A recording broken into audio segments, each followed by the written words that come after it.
کبھی آپ نے سوچا ہے کہ کامیابی کا راز کیا ہے؟ تصور کریں کہ آپ کسی میدان میں کھڑے ہیں جہاں چیلنجز کا سامنا ہے۔ آپ کے سامنے دو راستے ہیں، ایک آسان اور سیدھا جہاں آپ کو کوئی محنت نہیں کرنی پڑے گی، لیکن یہ آپ کو وہی لے جائے گی جہاں آپ پہلے سے موجود ہے۔ دوسرا راستہ پیچیدہ اور مشکل ہے، مگر یہ آپ کو وہ منزل دے سکتا ہے جس کا آپ نے خواب دیکھا ہے۔ اب سوال یہ ہے کہ آپ کون سا راستہ چنیں گے۔ یہی انتخاب آپ کی زندگی کا رخ متعین کرے گا، اور یہی ہے کتاب مائنڈ سیٹ کا اہم سبق۔ اس کتاب کی مصنفہ کارول ایس ڈویک نے کامیابی کے راز کو ایک انقلابی انداز میں بیان کیا ہے۔ وہ کہتی ہیں کہ دنیا میں دو قسم کی سوچیں ہوتی ہیں جو آپ کی زندگی کو مکمل طور پر بدل سکتی ہے۔ پہلا ہے فکسڈ مائنڈ سیٹ۔ یہ وہ سوچ ہے جہاں انسان مانتا ہے کہ اس کی صلاحیتیں پیدائشی طور پر محدود ہیں۔ وہ سمجھتا ہے کہ اگر وہ کسی کام میں ناکام ہو جائے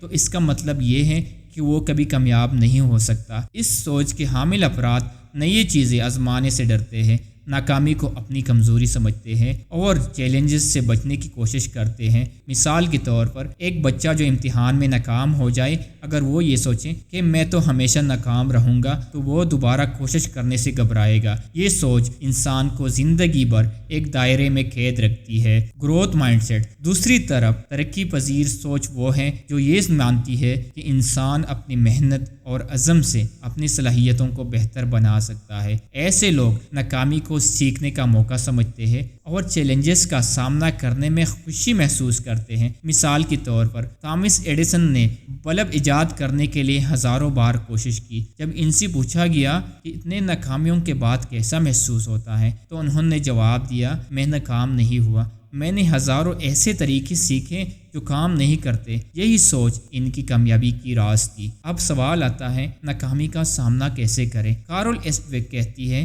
کہ ناکامی سے ڈرنا انسان کی سب سے بڑی کمزوری ہے۔ اگر آپ ناکامی کو ایک انجام کے طور پر دیکھیں گے تو آپ آگے بڑھنے کا حوصلہ کھو دیں گے، لیکن اگر آپ ناکامی کو ایک موقع سمجھیں گے تو یہی ناکامی آپ کو کامیابی کی طرف لے جائے گی۔ مثال کے طور پر جے کے رولنگ کی کہانی دیکھیں۔ ہیری پوٹر کی مصنفہ کو اپنی پہلی کتاب کے لیے 12 پبلشرز نے مسترد کر دیا۔ اگر وہ یہ مان لیتی کہ وہ اچھی مصنفہ نہیں ہے تو دنیا کبھی ہیری پوٹر کی جادو سے واقف ہو جاتی، لیکن انہوں نے ہار نہیں مانی، اپنی محنت جاری رکھی اور آج وہ دنیا کے مشہور ترین مصنفین میں سے ہے۔ تنقید کو قبول کرے۔ اکثر لوگ تنقید سے گھبرا جاتے ہیں، وہ اسے اپنی ناکامی سمجھ لیتے ہیں، لیکن حقیقت یہ ہے کہ تنقید آپ کو بہتر بنانے کا ذریعہ بن سکتی ہے۔ اگر کوئی آپ کی خامیوں کی نشاندہی کرے تو اسے برا نہ مانے بلکہ اسے اپنی بہتری کا موقع سمجھے۔ مثال کے طور پر ایک باسکٹ بال کھلاڑی مائیکل جارڈن کو شروع میں اس کی ٹیم سے نکال دیا گیا تھا۔ کوچ نے کہا تھا کہ وہ اچھا کھلاڑی نہیں ہے، لیکن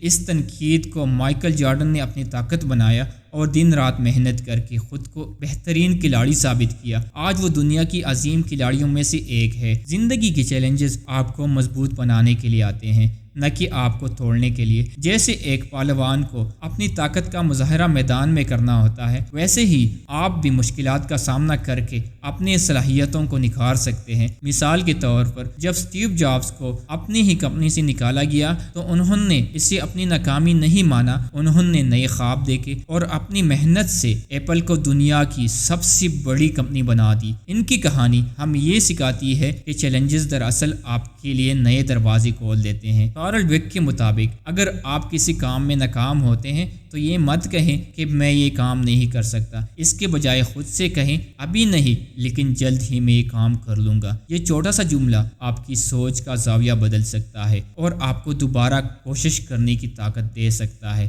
کامیابی حاصل کرنے کے لیے آپ کو 3 چیزوں کی ضرورت ہے: محنت، عزم اور مثبت سوچ۔ یہی کامیابی کا حقیقی راز ہے۔ اپنی زندگی کی مشکلات کو مواقع میں بدلے، ناکامیوں کو سبق سمجھے اور اپنی کہانی کو ایک ایسی کامیابی کی کہانی میں بدلے جو دوسروں کو متاثر کریں۔ زندگی میں ہر دن ایک نیا آغاز ہے۔ چیلنجز کو خوش آمدید کہیں، ناکامیوں سے سیکھیں اور اپنی سوچ کو ترقی پذیر بنائیں۔ یاد رکھیں کہ آپ کے اندر وہ طاقت موجود ہے جو دنیا کو حیران کر سکتی ہے، بس شرط یہ ہے کہ آپ خود پر یقین رکھیں۔ آج ہی اپنی کامیابی کا سفر شروع کریں، کیونکہ آپ کی کہانی دنیا کو متاثر کرنے کے لیے تیار ہے۔